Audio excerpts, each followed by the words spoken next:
It is Wednesday, my dudes, which means it's time for another First Thoughts and Initial Impressions video. This one, once again, will be on Etheria Restart, covering its newest revealed character, Yeli. I'm not really sure how to pronounce this. You guys can let me know down in the comment section below. But I'm going to go with Yeli, as that sounds a bit more natural, at least to me. Anyways, as with all of these First Thoughts and Initial Impressions videos, I'll give you my 2 cents of the character. Do I think the character is good? Where would I use them? What types of module sets and shells would I consider running on them? All of that stuff you've come to expect from me in these First Thoughts and Initial Impressions videos. As always, we're going to break down Yeli's kit before we actually dive into it and talk about how good I think she actually is. 悩みがあるみたいね。恥ずかしがらずに話してみて。抱え込むと良くないのよ。Skill 1 is Arrow Spark. This is a single target attack with up to a 30% chance based on skill level to steal 1 buff from the target.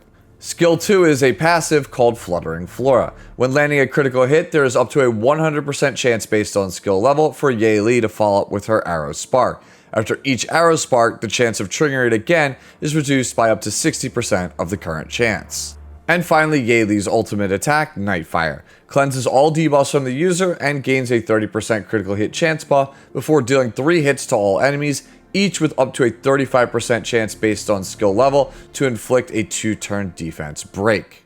Now that we know the kit, let's talk about Yeli. Right off the bat, I know most people will be making the comparison to my favorite character in Etheria Restart, Rosa. Everyone has been saying that Rosa has been power crept out of the game by this character, but I don't necessarily think that's the truth, as I still think there are a few nuances that separate both of these characters. And I'll be comparing these two a lot throughout the video because, well, yeah, there is a lot of overlap in their kit. It also helps that my main Animus that I've been playing in Etheria up until this point just happens to be Rosa.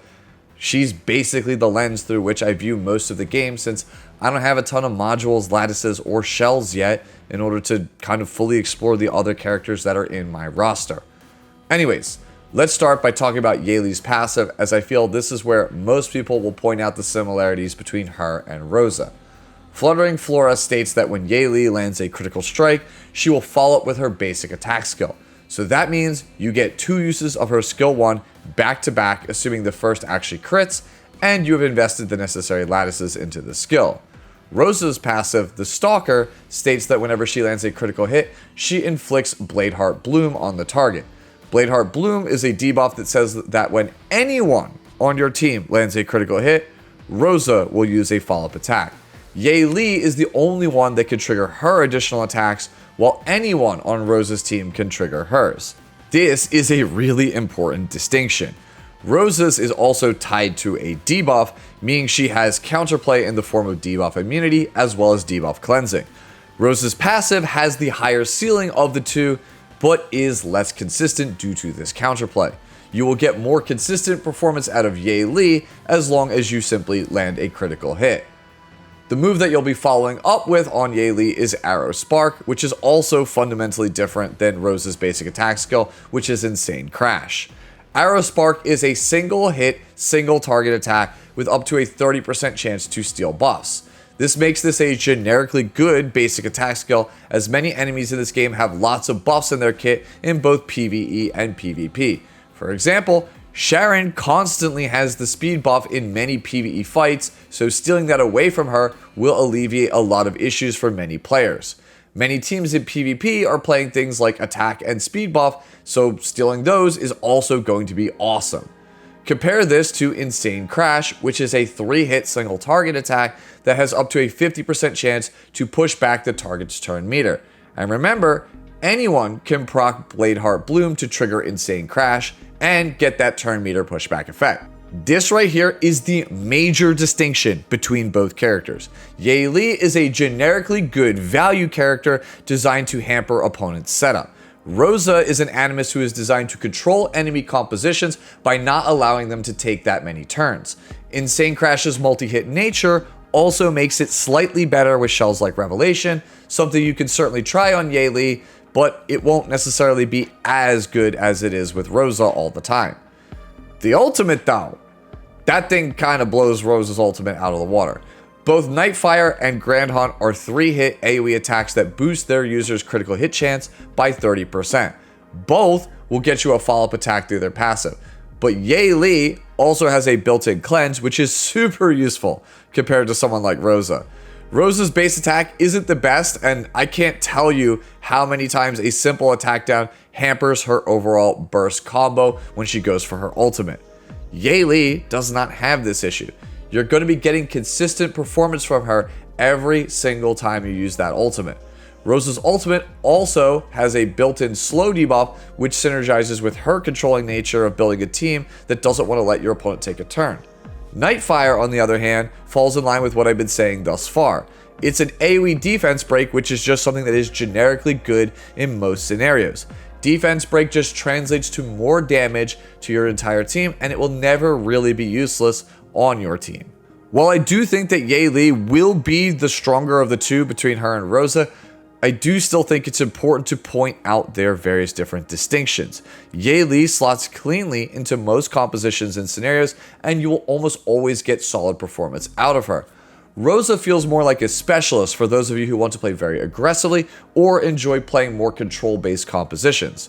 One is a balance type, the other is a high-risk, high-reward character. Now that we've established the distinctions between the two, let's talk about builds. The two most obvious module sets to consider here are going to be Battle Will and Bramble. In Etheria Restart, you could follow-up attack off of a follow-up attack granted by a passive skill, and you could also follow-up attack off of a counter attack. This includes your teammates' counters and your teammates' follow attacks, by the way. So, you know, Rosa and Yeli on the same team, wink wink, nudge nudge. Anyways, since follow-up attacks are so open-ended in this game and they can occur super often, playing module sets that let us maximize the uptime on spamming S1, at least to me, just feels like the best option. From there, you're pretty much free to play whatever 12-piece module set and 6-piece module set that you want. Fury Edge feels like it's going to be a no-brainer for the 6-piece set because it just gives a bunch of crit chance and crit damage, unless you decide that you want to go for Swift Raid or Swift Smite. After that, just choose your 12-piece set of choice. You know, Swift Rush is obviously all reliable, but I can see things like Onslaught or Keen Eye for damage.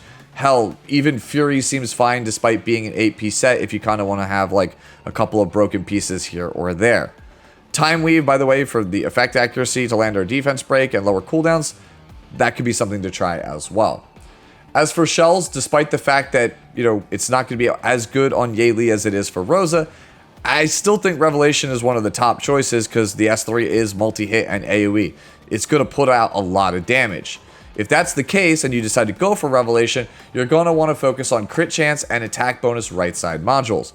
Otherwise, I'm thinking about trying things like Codex of Magic, White Fang, Jack Guard, or even Count. All of these things seem to have some merits for me, and if I decide to go that route, then I'm going crit chance and crit damage bonus as my right side modules. One shell, though, that stands out to me, something that I'm really curious about for Yeli, is going to be the Golden Lion shell. I don't see many people play this thing, but considering it increases the damage of the Animus wearing it, as well as their effect accuracy, every time they use a basic attack skill, this one might actually be pretty good on this character considering her kit. If you've got one lying around, hey, at least give it a try. If I get lucky enough to pull this character, I know that's something I'm going to be trying to do.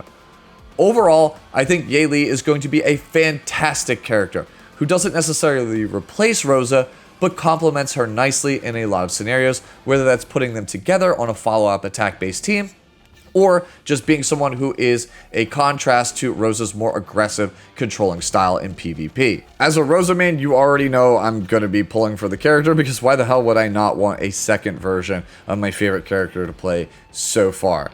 And those are my thoughts on Yeli. But now I want to hear from you. Are you going to be summoning for Yeli? What do you think about her? Have I been pronouncing her name wrong the entire video? Let me know all of that down in the comments section below. And if you're new here and you enjoyed this impressions video, consider leaving a like on the video. It's free and it costs you nothing. And if you really enjoyed the video, consider subscribing to the channel. Would help me out here a ton. As always, enjoy the rest of your day, the rest of your week, and I'll catch you in the next one. Later now.